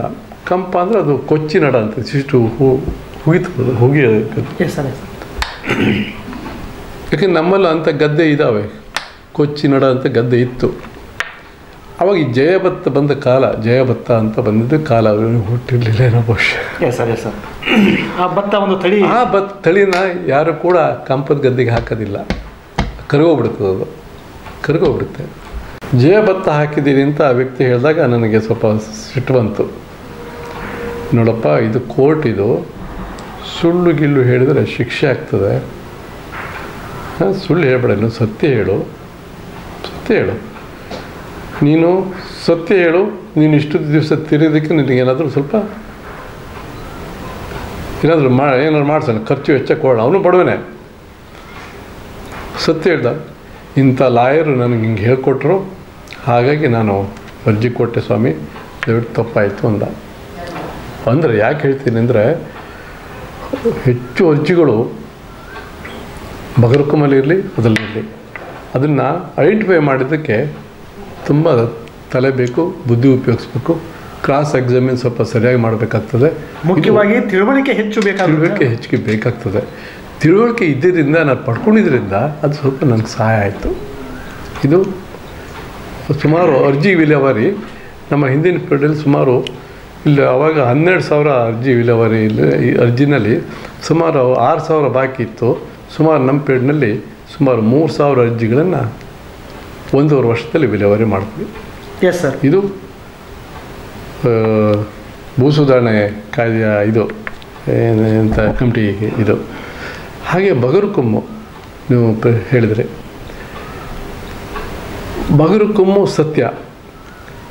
ತಲೆಮಾರುಗಳಿಂದ ತೋಟಕ್ಕೆ ಮಣ್ಣು ಬೇಕು ಅಂತೇಳಿ, ಬೇರೆ ಬೇರೆ ಮಣ್ಣ ಕಟ್ಟಲಿಕ್ಕೆ ಮಣ್ಣು ಬೇಕು ಅಂತೇಳಿ ಈ ಹಳ್ಳಿನಲ್ಲಿ ದರೆನ ಒತ್ತಾ ಹೋಗ್ತಾರೆ. ಸ್ವಲ್ಪ ಮಣ್ಣು ತೆಗಿತೈತೆ, ಸ್ವಲ್ಪ ಜಾಗ ಸೇರಿಕೊಳ್ತದೆ. ಅಲ್ಲಿ ಅಡಿಕೆ ಸಸಿನೋ ತೆಂಗಿನ ಗಿಡನೋ ಏನೋ ಗೇರೋ ಏನೋ ನಡ್ತಾ ಬರ್ತಾನೆ. ಈ ಗೇರು ತೆಂಗಿನ ಗಿಡ ಇವೆಲ್ಲ ಯಾಕೆಂದರೆ ಇದನ್ನೆಲ್ಲ ಮಾಡ್ಬೋದು, ಅದೇ ಅಕೇಶಿಯಾ ನೆಟ್ಟರು ಎಲ್ಲ ಮಾಡೋಕ್ಕಾಗೋದಿಲ್ಲ. ಯಾಕಂದರೆ ಅಕೇಶಿಯಾ ನೆಟ್ಟರು ಕೂಡ ನಮ್ಮ ಹತ್ರ ಬಂದಿದ್ದು ನಮ್ಮ ಮನೆ ಹೋಗಿ ಇದು ಮಾಡೋಕ್ಕಾಗಲ್ಲ ಅಂತ ಕಳಿಸಿದ್ದೆ ನಾನು. ಆದರೆ ಅದೆಲ್ಲ ನ್ಯಾಯಬದ್ಧವಾಗಿ ಮಾಡಬೇಕಾಗಿದ್ದು. ಅವನು ಕೊಡದು ಮಾಡಿ ಎಲ್ಲ ಮಾಡಿದ್ದಾನೆ, ಅರ್ಜಿ ಕೊಟ್ಟಿದ್ದಾನೆ. ಆ ಅರ್ಜಿ ಕೊಟ್ಟಿದ್ದಕ್ಕೆ ಸುಮಾರು ಒಂದು ಸರ್ವೆ ಹೋಗಬೇಕು, ಸರ್ವೆ ನಂಬರ್ ಗುರುತು ಮಾಡಬೇಕು. ಆ ಸರ್ವೆ ನಂಬರ್ ಅವ್ನು ಕೊಟ್ಟಿದ್ದಾನಲ್ಲ ದಾಖಲೆ ಇಟ್ಕೊಂಡು ಆ ಸರ್ವೆ ಅಳಿಬೇಕು. ಆ ಅಳತೆ ಒಳಗೆ ಆ ಪ್ರದೇಶ ಬಂದಿದೆಯೋ ಇಲ್ಲೋ ನೋಡಬೇಕು. ಎರಡನೇದಾಗಿ ಆ ಲ್ಯಾಂಡು ಕೊಡಬೇಕಾದ್ರೆ ಒಂದು ಸರ್ಕಾರಿ ಲ್ಯಾಂಡ್ ರೆವಿನ್ಯೂ ಲ್ಯಾಂಡ್ ಆಗಿರಬೇಕು. ಇನ್ನೊಂದು ಗೋಮಾಳ ಏನಾದರೂ ಆಗಿರಬೇಕು. ಅದರಲ್ಲೂ ಗೋಗಳ ಸಂಖ್ಯೆ ಆಧಾರ ಇಟ್ಕೊಂಡು ಮಾಡಬೇಕಾಗ್ತದೆ. ಅರಣ್ಯ ಕೊಡ್ಲಿಕ್ಕೆ ಬರೋದಿಲ್ಲ. ಹೀಗೆ ಸುಮಾರು ಥರ ಇರ್ತದೆ. ಆವಾಗ ಫಾರೆಸ್ಟ್ನವರು ಕೂಡ ಸರ್ವೆ ಮಾಡಬೇಕಾಗ್ತದೆ, ರೆವಿನ್ಯೂನವರು ಸರ್ವೆ ಮಾಡಬೇಕಾಗ್ತದೆ. ಎಲ್ಲ ಸರ್ವೆಗಳಲ್ಲಿ ಇದು ರೆವಿನ್ಯೂ ಲ್ಯಾಂಡ್ ಅಂತ ಬರಬೇಕಾಗ್ತದೆ.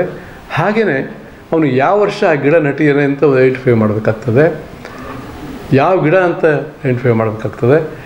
ಅಲ್ಲಿ ಕೂತೆ ತೀರ್ಮಾನ ಮಾಡೋಕ್ಕಾಗಲ್ಲ. ತಹಶೀಲ್ದಾರರು ಆರ್ ಬಗರುಕೊಮ್ಮ ಸದಸ್ಯ ಅಧ್ಯಕ್ಷ ಹೋಗ್ಬೋದು, ಮೆಂಬರ್ಸ್ ಹೋಗ್ಬೋದು, ಸ್ಪಾಟ್ ಇನ್ಸ್ಪೆಕ್ಷನ್ ಮಾಡ್ಕೊಂಡು ಬರ್ಬೋದು.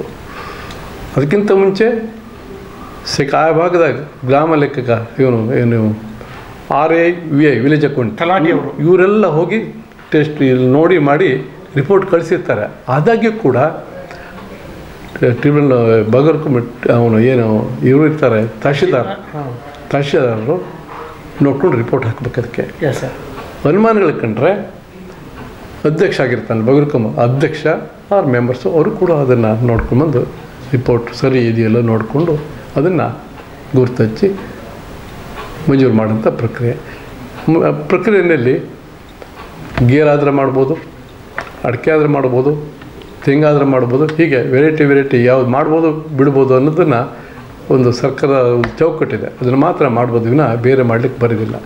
ಅನೇಕ ಜನರಿಗೆ ನಿರಾಶೆ ಆಗ್ತಿದೆ, ಅನೇಕ ಜನರಿಗೆ ಅನುಕೂಲ ಆಗಿದೆ. ನನ್ನ ಪೀಡ್ನಲ್ಲಿ ಸುಮಾರು ಅದು ಅಷ್ಟು 1300 ಮಾಡಿದ್ವಿ. ಅದಕ್ಕೂ ಅಪೀಲ್ ಹೋಗ್ತಾರೆ. ಕೆಲವರಿಗೆ ಅನ್ಯಾಯ ಆಗಿದೆ ನಮಗೆ ಇದು ಮಾಡಿದ್ರು ಅಂತ ಅಪೀಲ್ ಐಸಿಗೆ ಹೋಗ್ತಾರೆ. ಅಪೀಲ್ ಹೋಗಿದ ಕೇಸ್ಗಳು ಮತ್ತೆ ಪುನಃ ಎಲ್ಲಿಗೆ ಬರ್ತಾವೆ. ಹೀಗೆ ತುಂಬ ಹಂತವಾಗಿ ಅದು ಸುಮಾರು ಕೆಲಸ, ಬಗರುಕೊಮ್ಮ ಕೆಲಸ ತುಂಬ ಅದಕ್ಕೂ ಅನುಭವ ಮುಖ್ಯ. ಅದನ್ನು ಕೂಡ ಯಶಸ್ವಿಯಾಗಿ ಮಾಡಿದೆ ಅಂತ ನನ್ನ ಆತ್ಮಸಾಕ್ಷಿಯಾಗಿ ನನಗೆ ಹೇಳಂತದ್ದು. ಎಸ್ ಸರ್, ತುಂಬ ಸಂತೋಷ ಸರ್. ಸರ್, ಜೊತೆಗೆ ತಮ್ಮ ಒಂದು ಕಾಂಗ್ರೆಸ್ ಪಕ್ಷ ಕರ್ನಾಟಕದಲ್ಲಿ 5 ಗ್ಯಾರಂಟಿ ಯೋಜನೆಗಳನ್ನು ತಂದಿತ್ತು. ಈ 5 ಗ್ಯಾರಂಟಿ ಯೋಜನೆಗಳು ತಮ್ಮ ಭಾಗದಲ್ಲಿ ಹೇಗೆ ಅನುಕೂಲಕರವಾಗಿದೆ? ಈ ಒಂದು ಭಾಗದ ಜನರ ಒಂದು ಮಾತೇನಾಗಿದೆ? ಈ ಚುನಾವಣೆ ಸಂದರ್ಭದಲ್ಲಿ ಏನೇನೋ ಆಗಿರ್ಬೋದು, ಆದರೆ ಆ ಗ್ಯಾರಂಟಿಗಳು ಮನೆಗೂ ತಲುಪಿದ್ದಾವೆ. ಅದರಲ್ಲೂ ಈ ತೀರ್ಥಹಳ್ಳಿ ಕ್ಷೇತ್ರ ಇದೆಯಲ್ಲ, ಇಲ್ಲಿ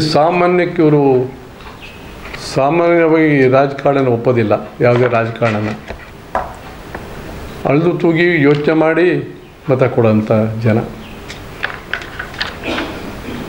ಅದು ಇಲ್ಲಿ ಅಷ್ಟು ಯಶಸ್ವಿಯಾಗಿ ಅದನ್ನು ನಾವು ಇಷ್ಟೆಲ್ಲ ಮಾಡಿದ್ದಾರೆ, ಒಳ್ಳೆ ಯೋಜನೆ ಕೊಟ್ಟಿದ್ದಾರೆ ಅಂಥೇಳಿ ಮತ ಹಾಕಿದರೆ ಹೆಚ್ಚಿಗೆ ಮತ ಬಂದುಬಿಡೋದು.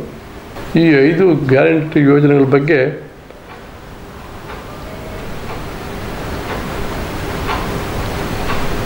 ಸಾಕಷ್ಟು ಜನರಿಗೆ ತಲುಪಿಸಿದ್ರೂ ಕೂಡ ತಲುಪಿಸ್ತಾ ಇದ್ವಿ ಆ ಸಮಯದಲ್ಲಿ. ಯಾಕೇನೋ ಕೆಲವರಿಗೆ ಅದು ಸರಿಯೋ ತಪ್ಪು ಅಂತ ಯೋಚನೆ ಮಾಡಲಿಕ್ಕಾಗಿಲ್ಲ ಏನೋ ಕಾಣ್ತದೆ. ಸ್ವಲ್ಪ ಲೇಟ್ ಆಯಿತು ಅವ್ರಿಗೆ ತಿಳುವಳಿಕೆ ಹೇಳೋದು ಅಂತ ಕಾಣ್ತದೆ. ಆ ಕಾರಣದಿಂದ ಸ್ವಲ್ಪ ತಡೆ ಆಯಿತು, ಸ್ವಲ್ಪ ಹೆಚ್ಚು ಕಮ್ಮಿ ಸ್ವಲ್ಪ ಇದಾಯಿತು, ತೊಂದರೆ ಆಯಿತು. ಆದರೆ ಮುಂದಿನ ಚುನಾವಣೆಯಲ್ಲಿ ಹಾಗಾಗಲಿಕ್ಕಿಲ್ಲ. ಮನವರಿಕೆ ಆಗಿದೆ ವೋಟರ್ಸಿಗೆ. ಈ ಗ್ಯಾರಂಟಿ ಯೋಜನೆಗಳಿಂದ ನಮಗೆ ಅನುಕೂಲ ಆಗಿದೆ, ಅನುಕೂಲ ಪಡ್ಕೊಂಡಿದ್ದೀವಿ. ಅನುಕೂಲ ಪಡ್ಕೊಂಡಿದ್ದರಿಂದ ನಾವು ನೋಡ್ತಾ ಇದ್ದೀವಿ ಸಾಕಷ್ಟು ಜನಗಳು ಯಾರ ಮನೇಲಿ ಹೋದ್ರೂ ಕೂಡ. ನಾವು ತಿರುಪತಿಗೆ ಹೋಗಿ ಬಂದ್ವಿ ಬಸ್ಸಲ್ಲಿ, 100 ರೂಪಾಯಿ ಖರ್ಚಿಲ್ಲದೆ. ಧರ್ಮಸ್ಥಳಕ್ಕೆ ಹೋಗಿ ಬಂದ್ವಿ. ಇನ್ನು ನಾವು ನೋಡ್ತಾ ಇದ್ವಿ ಎಲ್ಲ ದೇವಸ್ಥಾನದ ಹುಂಡಿಗಳು ಉಕ್ಕಿ ತುಂಬಿ ಹರಿತಿದ್ದಾವೆ. ಕಾರಣ ದೇವಾಲಯಗಳನ್ನು ನೋಡ್ತಿದ್ರೆಲ್ಲ ಫ್ರೀಯಾಗಿ ನೋಡಿದ್ವಿ. ಆಮೇಲೆ ನಿಮ್ಮ ಈ ಯೂಸ್ ಏನು ಅವರಿಗೆ ಡಿಗ್ರಿ ಪಡ್ಕೊಂಡಿದ್ದಾರೆ ಅವ್ರಿಗೇನು ಒಂದಿಷ್ಟು ಕೊಡ್ತೀವಿ ಕೆಲವು ವರ್ಷ ಅದು ಜಾರಿ ಆಗಿದ್ದರೆ ಅವರೆಲ್ಲ ಯುವಕರು ಇವತ್ತು ಎಲ್ಲ ಮನಸ್ಸಲ್ಲಿ ಇಟ್ಕೊಂಡಿದ್ದಾರೆ. ಅವರು ಬಹಿರಂಗವಾಗಿ ಯಾಕೆ ನಾವು ನಿಷ್ಠುರು ಅಂತ ಕೆಲವರು ಹೇಳ್ಕೊಳ್ದೇ ಇರ್ಬೋದು. ಇವತ್ತು ಕಾಂಗ್ರೆಸ್ಸನ್ನೇ ನಾವು ಬೆಂಬಲಿಸಬೇಕು. ಇಂಥ ಅದೇ ಅನೇಕ ಯೋಜನೆಗಳು ಹಿಂದಿನೂ ಕೂಡ ತಂದಿದ್ದಾರೆ, ಈಗಲೂ ಕೂಡ ತಂದಿದ್ದಾರೆ. ನಾವೆಲ್ಲೋ ಪ್ರಾಮಾಣಿಕತೆಯಿಂದ ವೋಟ್ ಮಾಡಬೇಕು ಅನ್ನೋ ಮೆಂಟಲ್ಲಿ ಯುವಕರಲ್ಲೂ ಇದೆ, ಹೆಣ್ಮಕ್ಳಲ್ಲೂ ಇದೆ, ಸಾಮಾನ್ಯ ಏಜ್ ಆದವರು ಏಜ್ಗಳು ಇವತ್ತು ಕೂಡ ಇಂದಿರಾ ಗಾಂಧಿ ಹೆಸರು ಇನ್ನೂ ಇದ್ದಾರೆ. ಇಂದಿರಾ ಗಾಂಧಿ ಇದೆ ನೋಡಿ, ಅವರೇ ಕೊಟ್ಟಿದ್ದಲ್ಲ, ಈಗಲೂ ಕೂಡ ಇವರೇ ಕೊಡ್ತಿದ್ದಾರೆ, ಆ ಪಾರ್ಟಿಯವರೇ. ನಾವೆಲ್ಲ ಹೆಸರು ಒಂದು ತೀರ್ಮಾನಕ್ಕೆ ಬರಬೇಕು, ಕಾಂಗ್ರೆಸ್ ಗೆಲ್ಲಿಸ್ಬೇಕು ಅನ್ನೋ ಮೆಂಟಾಲಿಟಿ ಎಲ್ಲ ಹಳ್ಳಿಯಲ್ಲೂ ಕೂಡ ಇವತ್ತಿದೆ. ಇನ್ನು 2,000 ರೂಪಾಯಿ ಕೊಡುವಂಥ ಮನೆ ಒಡತಿಗೆ ಈ ಒಂದು ಯೋಜನೆ ಯಾವ ರೀತಿ ಕೈಗೂಡಿದೆ ಸರ್ ತಮ್ಮ ಭಾಗದಲ್ಲಿ? ನೋಡಿ, ಕೆಲವು ಏನೇನೋ ಹೇಳ್ಬೋದು, ಅದರಲ್ಲಿ ಟಿ ವಿನಲ್ಲಿ ಕೆಲವರು ಏನೇನೋ ಮಾತಾಡ್ಬೋದು. ನಿಜವಾದ ಅಮ್ಮ ಅದನ್ನು ಪಡ್ಕೊಂಡು ಆ ಯೋಜನೆ ಇದೆಯಲ್ಲ, ಒಂದು ಮನೇಲಿ ಒಬ್ಬ ವಯಸ್ಸಾದ ಅಮ್ಮ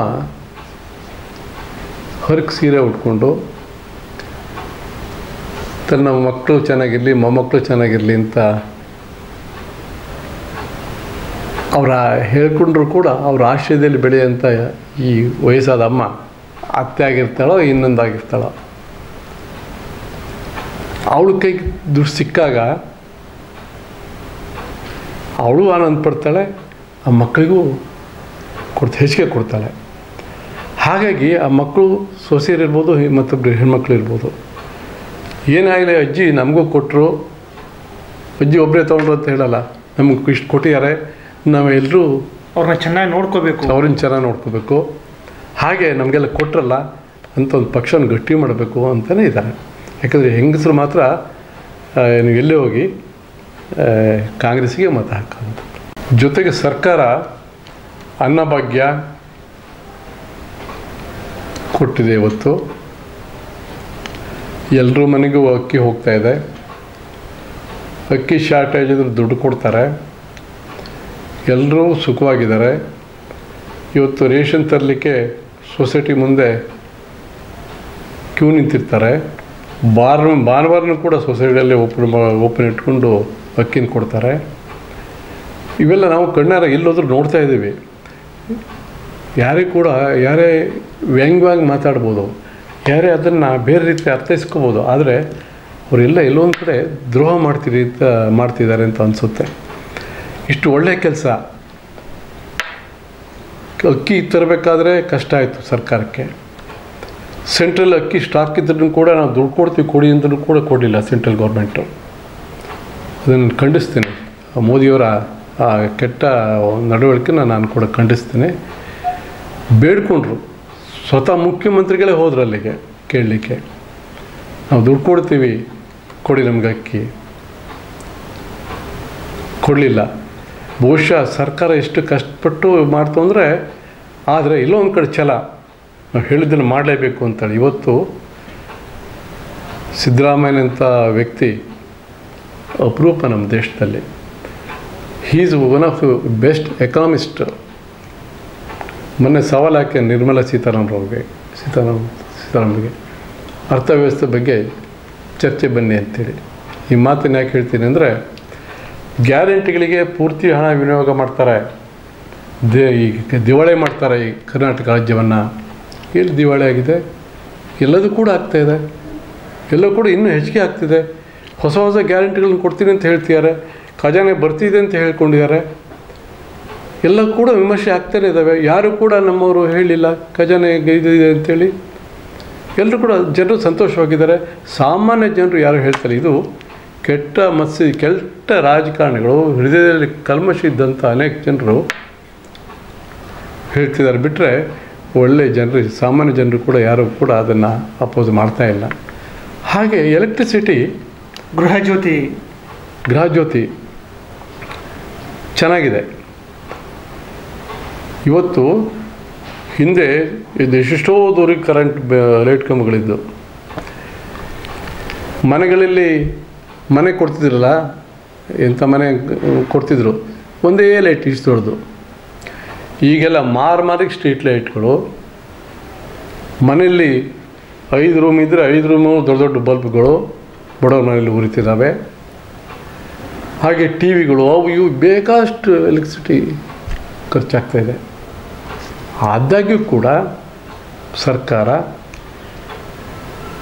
ಎಲ್ಲವೂ ಕೂಡ ಬಡವನಿಂದ ದಕ್ಕಬೇಕು. ಆದರೆ ಲಿಮಿಟ್, ಎಲ್ಲೊಂದು ಕಡೆ ಲಿಮಿಟ್ ಅಂದರೆ 200 ಯೂನಿಟ್ಟು ಬೇಕಾದಷ್ಟು ಉರಿಸ್ಬೋದು, ಅವರು ಬೇಕಾದಷ್ಟು ಉರಿಸ್ಬೋದು. 200 ಯೂನಿಟ್ಗಿಂತ ಜಾಸ್ತಿ ಆದರೆ ಕಟ್ಟಬೇಕಾಗ್ತದೆ.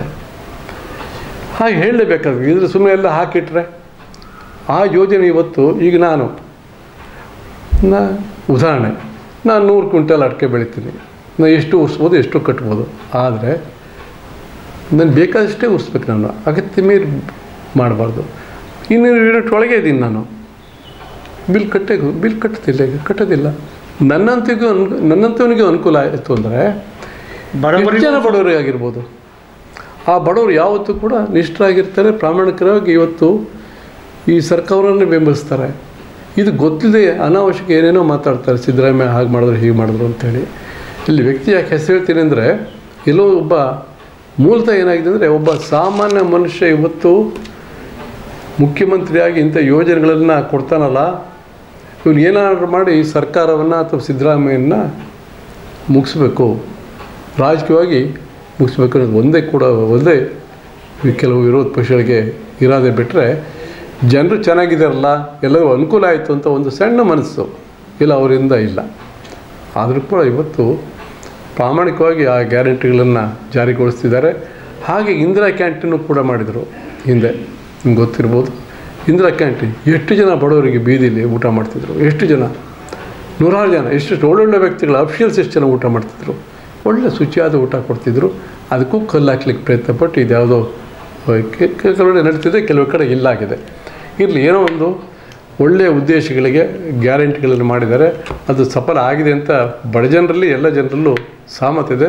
ಇವತ್ತು ಏನು ಇದು ಇದೆ, ಈ ಭಾಗ್ಯ ಜ್ಯೋತಿ, ಈ ಜ್ಯೋತಿ ಇದೆಯಲ್ಲ, ಉತ್ಕೃಷ್ಟವಾದ ಕಾರ್ಯಕ್ರಮ ಇದು ಬೇಕೇ ಬೇಕಿತ್ತು.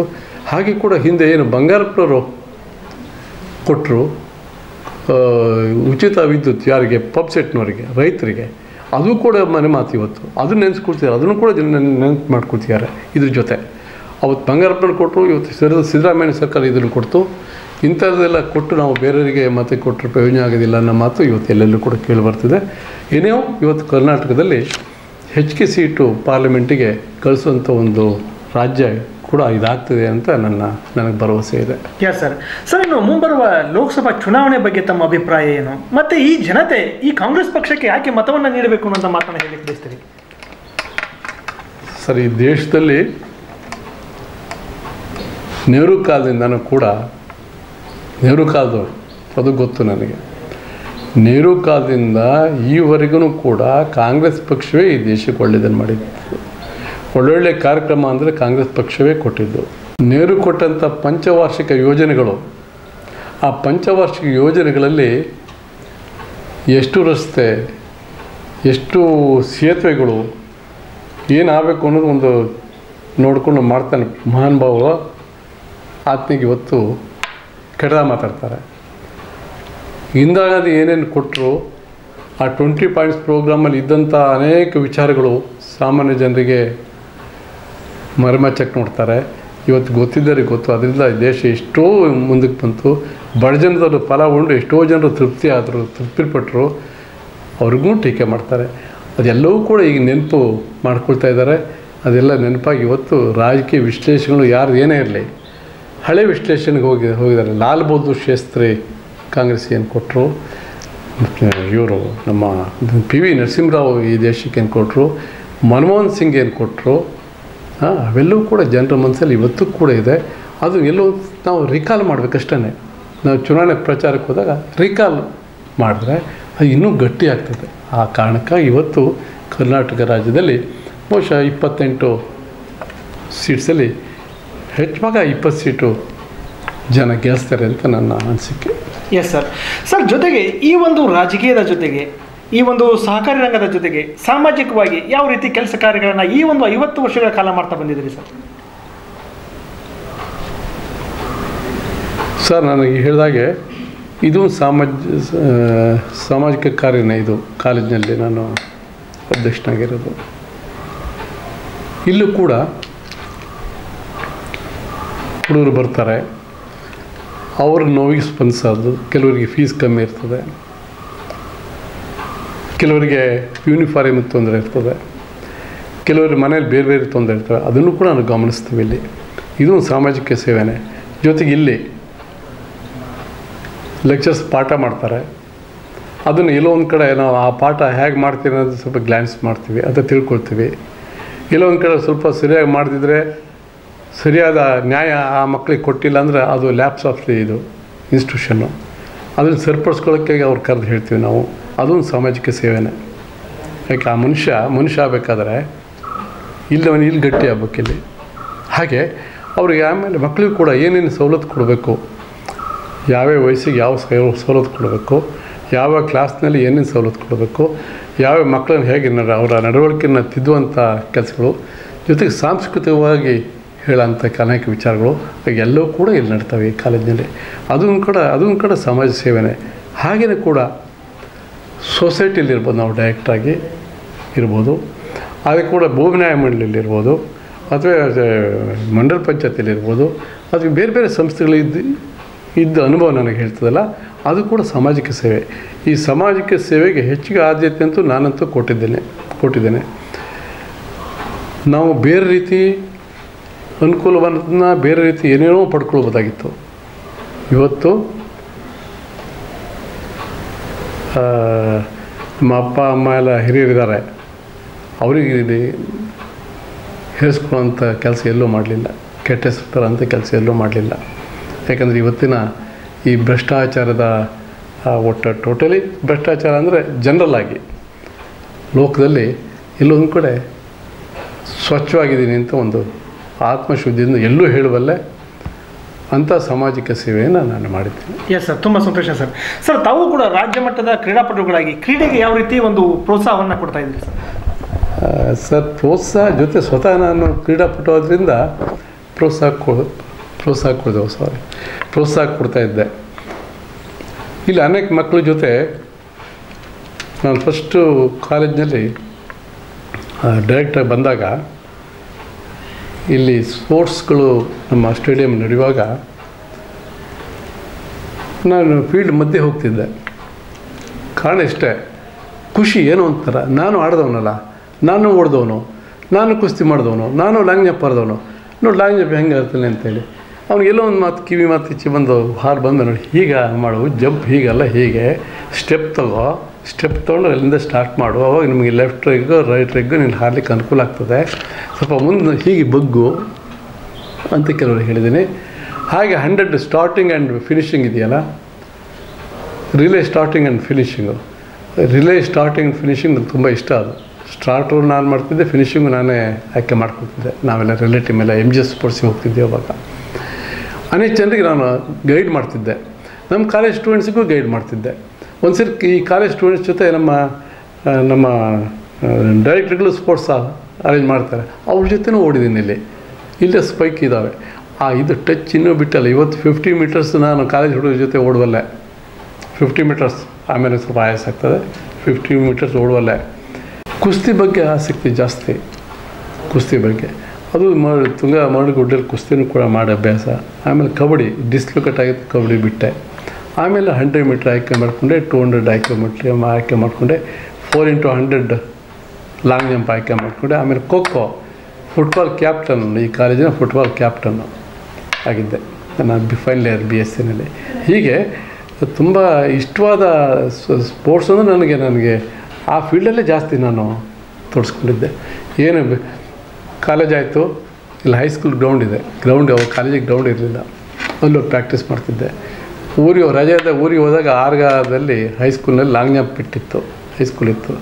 ಲಾಂಗ್ ಜಂಪ್ ಇಟ್ಟು ಲಾಂಗ್ ಜಂಪ್ ಪ್ರಾಕ್ಟೀಸ್ ಮಾಡ್ತಿದ್ದೆ ಅಲ್ಲಿ. ಹೀಗೆ ಸ್ಪೋರ್ಟ್ಸಲ್ಲಿ ಇವತ್ತಿಗೂ ಕೂಡ ತುಂಬ ಆಸಕ್ತಿ. ಎಸ್ ಸರ್, ತುಂಬ ಸಂತೋಷ ಸರ್. ಸರ್, ಜೊತೆಗೆ ತಮ್ಮನ್ನು ಇಲ್ಲಿವರೆಗೆ ಬೆಳೆಸಿದಂಥ ಜನತೆಗೆ, ತಮ್ಮ ಪಕ್ಷದ ಹಿರಿಯರಿಗೆ, ಮುಖಂಡರಿಗೆ, ತಮ್ಮನ್ನು ಈ ಪಕ್ಷದ ಕಾರ್ಯಕರ್ತರಿಗೆ ಏನು ಒಂದು ಕೃತಜ್ಞತೆಗಳನ್ನು ನಮ್ಮ ಮೀಡಿಯಾ ಮೂಲಕ ತಿಳಿಸಲಿಕ್ಕೆ ಬಯಸ್ತೀರಿ ಸರ್? ತುಂಬ ಮುಖ್ಯವಾಗಿದ್ದಿದ್ದು ನಮ್ಮ ಪಕ್ಷದ ಮುಖಂಡರಿಗೆ, ಹಿರಿಯರಿರ್ಬೋದು, ಕಿರಿಯರಿರ್ಬೋದು. ನಮ್ಮ ಜಿಲ್ಲೆಯಲ್ಲಿ ಸುಮಾರು ಕಿರಿಯರೇ ಜಾಸ್ತಿ. ಹಿರಿಯರೆಲ್ಲ ತುಂಬ ಜನ ಇಲ್ಲ, ಕೆಲವರು ರಿಟೈರ್ಡ್ ಆಗಿ ಮನೇಲಿದ್ದಾರೆ ಜಿಲ್ಲೆನಲ್ಲೇ. ಸತ್ಯ, ನ್ಯಾಯ, ಧರ್ಮ ನಡ್ಕೊಳ್ಳಿ. ಭ್ರಷ್ಟಾಚಾರ ಮಾಡ್ಬೋದು ಅನ್ನೋ ದೃಷ್ಟಿಲಿ ರಾಜಕೀಯಕ್ಕೆ ಬರಬೇಡಿ. ಬಂದ ಮೇಲೆ ಪಕ್ಷವನ್ನು ಬಲಗೊಳಿಸಿ, ಬೂತ್ ಸಮಿತಿಗಳನ್ನು ಮಾಡಿ, ಪ್ರತಿ ಬೂತಲ್ಲೂ 30 ಜನ ಇರೋಗೆ ಬೂತ್ ಸಮಿತಿಗಳನ್ನು ಮಾಡಿ, ಆ ಸಮಿತಿಗಳಿಗೆ ಅಧಿಕಾರವನ್ನು ಕೊಡಿ. ಆ ಬೂತ್ ಮಟ್ಟದಲ್ಲಿ ಪಕ್ಷನ ಬೆಳೆಸೋದಕ್ಕೆ, ಆ ಬೆಳೆಸುವಂಥ ಕಾರ್ಯಕ್ರಮದಲ್ಲಿ ನೀವು ಪಾಲ್ಗೊಳ್ಳಿ. ಜೊತೆಗೆ ಅವರು ಮಾಡ್ತಾರಿಲ್ಲ ಅದನ್ನು ಟೆಸ್ಟು ಮಾಡಿ. ಅದನ್ನು ಪರಮೇಶ್ವರ್ ಪೀಡ್ನಲ್ಲಿ ಮಾಡಿದ್ರು, ಅದನ್ನು ಅಧ್ಯಕ್ಷರಾಗಿದ್ದಲ್ಲ, ಪರಮೇಶ್ವರ್ ಪೀಡಲ್ಲಿ ಮಾಡಿದರು. ನಾನು ಅಧ್ಯಕ್ಷನಿದ್ದೆ. ಎಲ್ಲ ಕಡೆ ಬೂತ್ ಸಮಿತಿಗಳನ್ನು ಮಾಡಿದ್ದೆ. ಹಾಗೆ ಕೂಡ ಈಗ ಏನು ಇದ್ದಾರೆ ಪಕ್ಷದಲ್ಲಿ, ಬೂತ್ ಸಮಿತಿಗಳು ಕಡ್ಡಾಯವಾಗಿ ಮಾಡಿ. ಇವತ್ತು ಆ ಬೂತ್ ಸಮಿತಿಯವರ ಅಡ್ರೆಸ್ ತಗೊಳ್ಳಿ, ಬೂತ್ ಸಮಿತಿಯವ್ರನ್ನ ಚೆನ್ನಾಗಿ ಇಟ್ಕೊಳ್ಳಿ. ಆ ಬೂತ್ ಸಮಿತಿಯವ್ರನ್ನ ಜಿಲ್ಲಾ ಸಮಿತಿಯ ಸಂಪರ್ಕ ಇಟ್ಕೊಳ್ಳಿ, ಅಥವಾ ತಾಲೂಕು ಸಮಿತಿಯ ಸಂಪರ್ಕ ಇಟ್ಕೊಳ್ಳಿ. ಪದೇ ಅವನ್ನ ಏನಾಗ್ತದೆ ನಿಮ್ಮ ಬೂತ್ನಲ್ಲಿ ಏನಾಗ್ತದೆ ವಿಚಾರಿಸಿ, ಆವಾಗವಾಗ ಮೀಟಿಂಗ್ ಮಾಡಿ, ಕರೀರಿ, ಅವನಿಗೆ ಗೌರವ ಕೊಡಿ. ಅದೇ ಪಕ್ಷ ಬೆಳೆಸುವಂಥ ಕಾರ್ಯಕ್ರಮ. ಇದುವರೆಗೂ ರಾಜಕೀಯದಲ್ಲಿ ಅನೇಕ ಏಳುಬೀಳುಗಳನ್ನು ಕಂಡು ಕಾಂಗ್ರೆಸ್ ಪಕ್ಷವನ್ನು ಕಟ್ಟಿ ಬೆಳೆಸ್ತವನು ಹೋದು, ಅನೇಕ ಸಾರ್ವಜನಿಕ ರಂಗಗಳಲ್ಲಿ ಇದ್ದನು ಹೋದು. ಇದೆಲ್ಲವನ್ನೂ ಮಾಡಿದಂಥ ಒಂದು ಮಾನಸಿಕ ಸ್ಥಿರತೆಯನ್ನು ಕೊಟ್ಟಂಥ ಎಲ್ಲ ಸಾರ್ವಜನಿಕ ಬಂಧುಗಳಿಗೆ ನನ್ನ ಸಾಷ್ಟಾಂಗ ನಮಸ್ಕಾರಗಳು. ತುಂಬ ಸಂತೋಷ ಸರ್. ಇಷ್ಟೊತ್ತು ನಮ್ಮ ವೀಕ್ಷಕರ ಮುಂದೆ ತಮ್ಮ ಒಂದು ರಾಜಕೀಯದ ಅನುಭವಗಳನ್ನು, ಸಹಕಾರಿ ರಂಗದ ಅನುಭವಗಳನ್ನು, ಸಾಮಾಜಿಕ ರಂಗದ ಅನುಭವಗಳನ್ನು ಹಂಚಿಕೊಂಡಾಗ ತುಂಬ ಧನ್ಯವಾದಗಳು. ನಮಸ್ಕಾರ ಸರ್. ನಮಸ್ಕಾರ. ಕನ್ನಡದ ವೀಕ್ಷಕರು ಇಷ್ಟೊತ್ತು ಮಾತನಾಡಿದಂತಹ ಶಿವಮೊಗ್ಗ ಜಿಲ್ಲೆಯ ತೀರ್ಥಹಳ್ಳಿ ನಗರದ ತುಂಗಾ ವಿದ್ಯಾವರ್ಧಕ ಸಂಘದ ತುಂಗಾ ಕಾಲೇಜಿನಲ್ಲಿ ಸುಮಾರು 30 ವರ್ಷಗಳಿಂದ ಸದಸ್ಯರಾಗಿ, ಕಾರ್ಯದರ್ಶಿಗಳಾಗಿ, ಉಪಾಧ್ಯಕ್ಷರಾಗಿ, ಪ್ರಸ್ತುತ ಅಧ್ಯಕ್ಷರಾಗಿ ಸೇವೆಯನ್ನು ಸಲ್ಲಿಸುತ್ತಿರುವಂತಹ ಸನ್ಮಾನ್ಯ ಶ್ರೀ ಪಟಮಕ್ಕಿ ಮಹಾಬಲೇಶ್ ಸರ್ ಅವರ ಮಾತುಗಳನ್ನು, ಇವರ ಇನ್ನಷ್ಟು ಮಾಹಿತಿಗಾಗಿ ಲಾಗ್ ಆನ್ ಆಗಿ www.politiciansinIndia.com @ ಸೋಷಿಯಲ್ ಮೀಡಿಯಾ. ಜೈ ಹಿಂದ್, ಜೈ ಕರ್ನಾಟಕ.